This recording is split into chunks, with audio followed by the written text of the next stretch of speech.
राधे राधे बच्चों, बोलो श्री कृष्ण भगवान की जय। विष्णु लक्ष्मी की जय। अपने अपने माता पिता की जय। गुरुदेव महाराज की जय।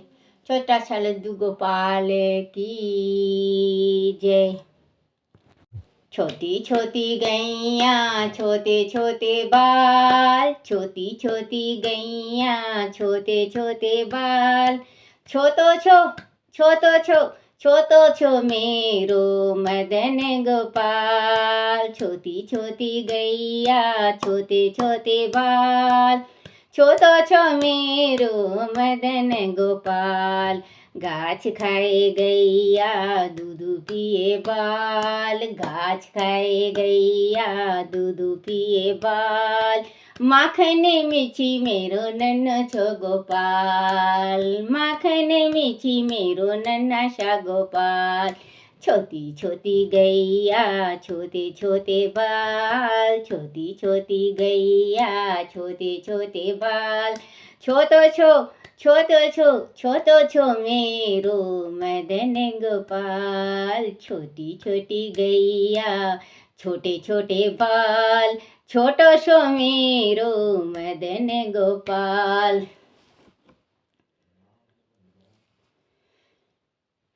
बोलो भागवत पुराण की जय। भागवत पुराण में 20वां अध्याय महाराज पिथु की यज्ञशाला में श्री हरि विष्णु का आना। बोलो श्री कृष्ण भगवान की जय। श्री मंत्रे जी ने कहा, विदुर जी, महाराज पिथु ने 9 यज्ञों से 99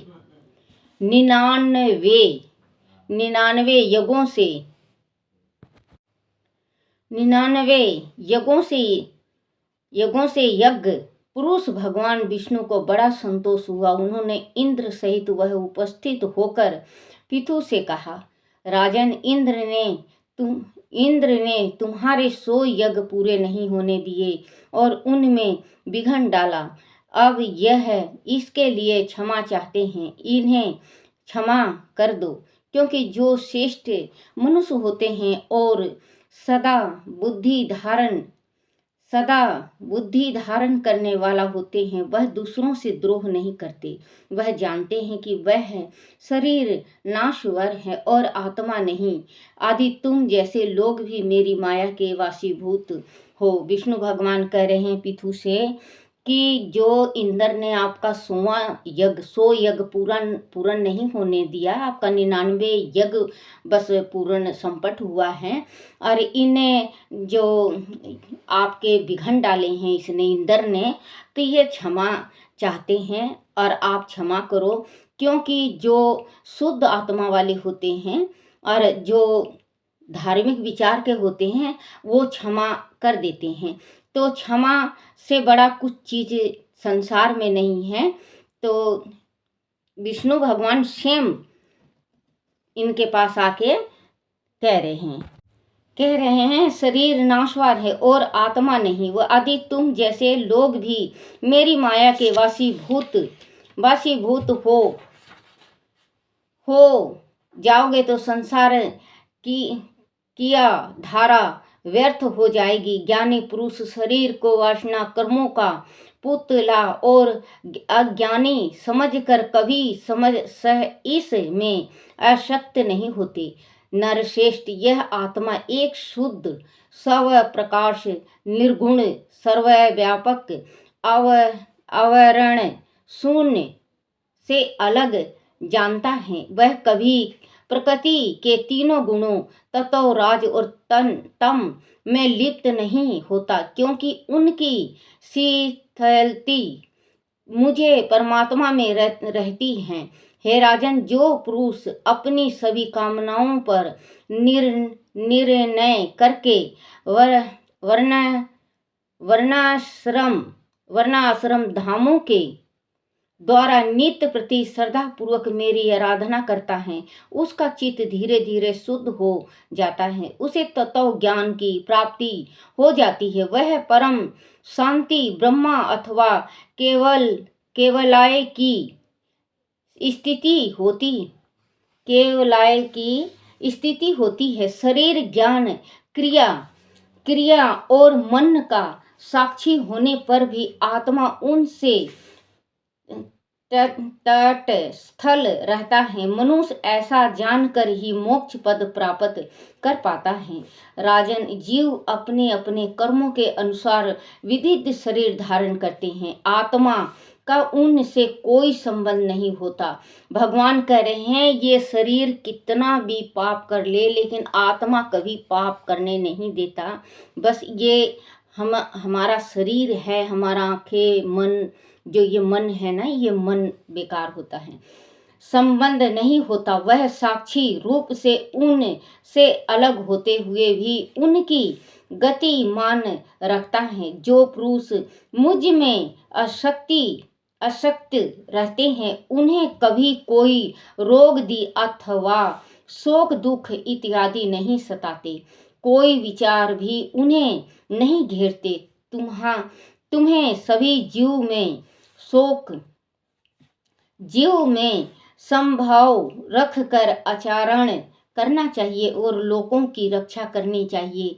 राजा का कल्याण प्रजा के समुचित पालन में ही है।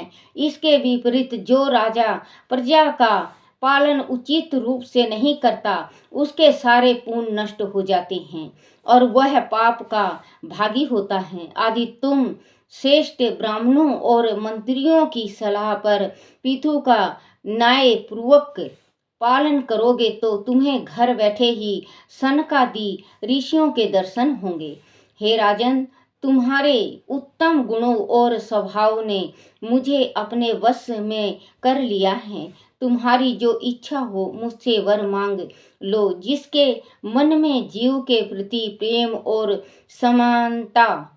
समानता द्वारा मुझे पाना सरल नहीं है। मैं तो समानता का भाव रखता है। मैं उनके हृदय में निवास करता हूँ। तप, यज्ञ और योग साधना के द्वारा मुझे पाना सरल नहीं है। मैं तो भक्त के हृदय में रहता हूँ।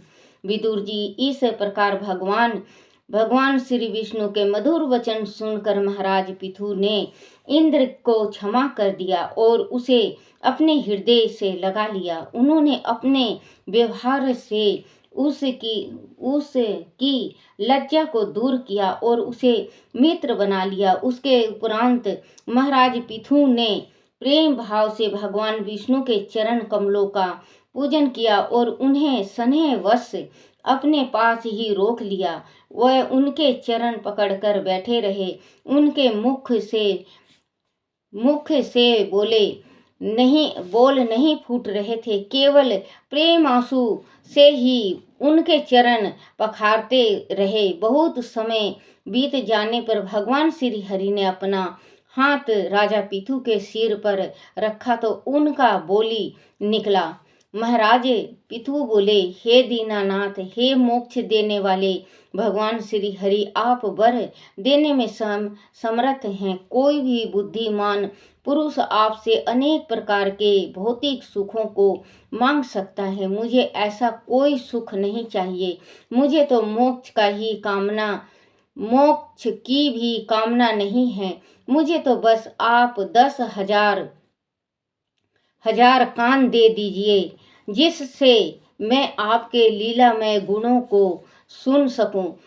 पिथु कह रहे हैं, भगवान, मुझे ना धन चाहिए, ना दौलत चाहिए, ना स्त्री चाहिए, ना पुत्र चाहिए, ना इस संसार का सुख चाहिए, ना स्वर्ग चाहिए, ना वैकुंठ चाहिए। मुझे किसी चीज की इच्छा नहीं है। मतलब है वर के वास्ते मुझे किसी चीज की इच्छा नहीं है। प्रभु, अगर आप प्रसन्न हैं, मेरे पे दयालु हैं, आप मेरे पे कृपा बरसाना चाहते हो, तो आप मेरे 100 कान बना दें। 100 कान आप मेरे 100 कान बना दो, जिसमें आपकी कहीं पे लीला होती हो, भक्ति होती हो, आपका भागवत होता हो, तो मैं 100 कानों से सुनूं। एक कान से मैं तृप्त नहीं होता, मैं 100 कान से सुनना चाहता हूँ। आप दयालु हो, आपका थोड़ा सा भी पूजा पाठ करते हैं उसी में मोक्ष मिल जाता है। प्रभु आप दयालु हो, आप मेरे पास आए हो, आप कृपा ही बरसाना चाहते हो तो मुझे 100 काने आप प्रदान करो। तो भगवान कहते हैं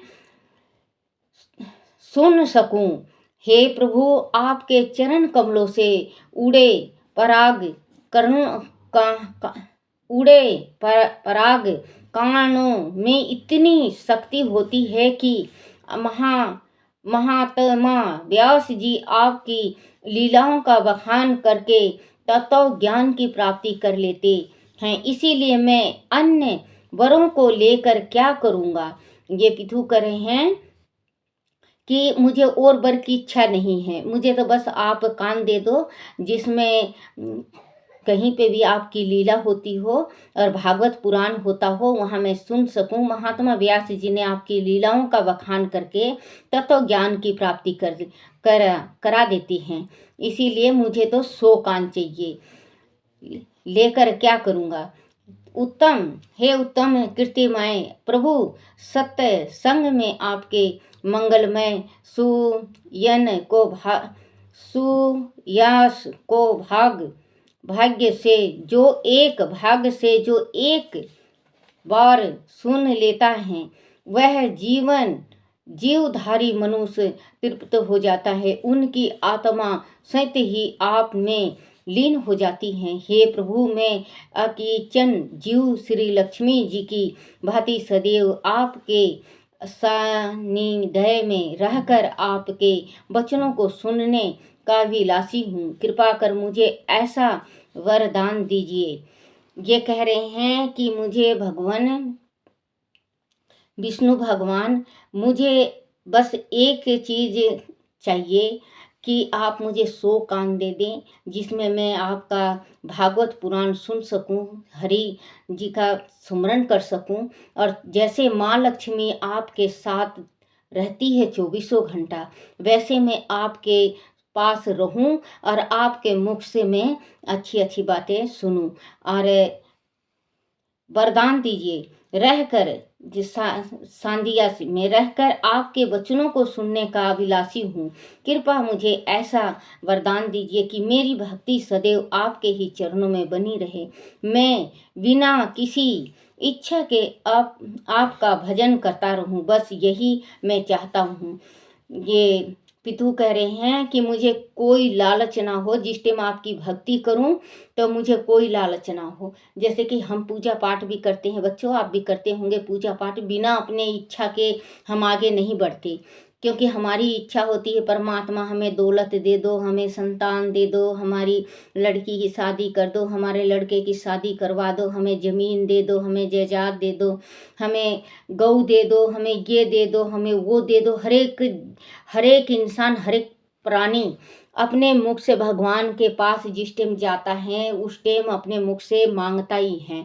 कोई भी भगवान का वैसे अपने पूजा नहीं करता। अगर उसकी इच्छा होती है कुछ चीज़ पाने को, जब ही शंकर भगवान के पास जाएंगे, जल चढ़ाएंगे, विष्णु भगवान के पास जाएंगे, ज्योत जलाएंगे, नहीं तो कोई बिना स्वार्थ का कोई नहीं जाता। एक दफ़े ऐसे ही ये विष्णु भगवान माँ पार्वती, ये माँ लक्ष्मी से कहने लगे, बोले माँ लक्ष्मी मेरे पास जो आता है वो ही मांगता है, आपके पास जो आता है वो ही मांगता है। बोले भगवान ये तो संसार है। बोले कोई ऐसा भी तो आए, जैसे कि पहले हमारे बड़े बड़े ज्ञानी थे वो आया करते, वो अपने शरीर की हड्डियां रह जाती थी, उनके तन का सारा मांस गल जाता था, लेकिन अपने मुख से कुछ नहीं मांगते थे, वो सिर्फ भक्ति में रहते थे। तो माँ लक्ष्मी कह रही हैं कि भगवान जिस मृत्यु लोक में आप जो बात कर रहे हो वो अब कलयुग हो गया है, 5000 वर्ष चल पड़ा कलयुग को। भगवान अब जो भी कोई अपने स्वार्थ से कहीं पे भी जाएगा इंसान तो अपने स्वार्थ होता है। भगवान के मंदिर में भी इंसान जाता है पूजा करने तो मन में स्वार्थ होता है उसका, क्योंकि उसकी इच्छा होती है, हर एक चीज़ मांगता है। तो कहते हैं विष्णु भगवान माँ लक्ष्मी से, अगर मेरे भक्त बिना मांगे भी आएंगे मैं तो उनके हृदय में रहता हूँ। मुझे खुद पता चल जाता है कि मेरे भक्त को कितनी तकलीफ है। प्रहलाद ने कभी नहीं मांगा था, मेरा भक्त था, सच्चा भक्त था, मैं प्रहलाद के कदम कदम पे साथ दिया हूँ। तो माँ लक्ष्मी कहती हैं कि कलयुग है, आगे भी बहुत बड़ा कलयुग चलेगा। अभी तो जोत बत्ती भी कर रहे हैं, आगे प्रभु जी हम खड़े ही मंदिर में देखते रहेंगे, इंतजार करते रहेंगे कि कोई भक्त आएगा हमारे पास और कुछ मांगेगा और हमें जोत बत्ती करेगा। तो बच्चों, अभी तो भगवान का बोलबाला भी बहुत ज़्यादा है, आगे धीरे धीरे धीरे धीरे बिल्कुल ये घटता जाएगा कलयुग में, क्योंकि इसमें भागवत में भी लिखा है, शिव पुराण में भी लिखा है, रामायण में भी लिखा है कि कलयुग में बहुत भगवान की मंदिर हमेशा 24 घंटा बंद रहेगा, वहाँ पे कोई पुजारी नहीं। अगर कोई पूजा करेगा भी तो उपद्रव उठा देंगे, उसको मार डालेंगे। तो बच्चों, आप अभी से, जब हमें ये जीवन मिली है हमारा, तो हम अपने आगत संवारे, हमारे जो पितरों का है, जो हमारे 7 पुश्तों का है, हम उनको गति दिवाएं, भागवत करके, शिव पुराण करके, रामायण करके, भगवान का सेवा सत्कार करके, भगवान के मंदिर साफ करके, तो हमें बहुत बड़ा पुण्य मिलेगा।